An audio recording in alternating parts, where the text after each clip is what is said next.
గొప్ప బ్రతుకు ఎవరైనా కష్టపడి బతికేస్తారు, అర్థమైందా? కానీ గొప్ప చావు చావాలి. దేవునికి స్తోత్రం కలిగినగాక. గొప్ప మరణం పొందాలి, గొప్ప మరణం పొందాలి. అది నీ చేతిలో వాస్తవానికి ఉండదు, ప్రభు చేతిలో ఉంటుంది. బతుకంటావా?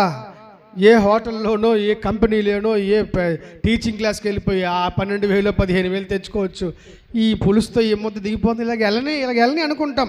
బతుకు వెళ్ళిపోద్ది నీ ద్వారా, కానీ చావు నీ ద్వారా వెళ్ళదు. కొందరు బతిమలాడుతుంటారు, చంపేయి తండ్రి అన్నాను.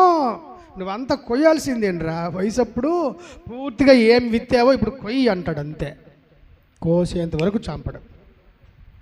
కొందరు బతిమలాడుకులు ఉన్నారండి, చంపి ప్రభు ఇంకా అడుగుతారు, కానీ చంపడం.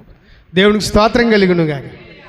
చంపడు, మరణం వరకు దూరం అయిపోతుంటుంది. అందుకే వాళ్ళు అడుగుతుంటారట, కొండలారా వచ్చి మా మీద పడండి అంటే, అమ్మో మేము మీ మీద, ఆ గొర్రెపిల్ల మీ మీద కానీ మేము పడితే ఆ గొర్రెపిల్ల మమ్మల్ని వచ్చాడు అని మరణమును ఎదుక్కొని వీళ్ళు వెళ్తుంటే, అమ్మో అని చెప్పేసి మరణం మేళ్ళని చూసి భయపడి, అటా కాదు రాసింది వాక్యం. దేవునికి స్తోత్రం కలిగునుగాక.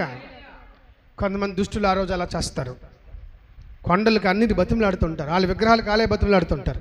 విగ్రహంలారా మా మీద పడిచావు అంటే, అది మీరు బతుకున్నప్పుడు మీ ఆట జరిగింది, ఇప్పుడు మా ఆటలు కూడా సాగవంటాయి అవి.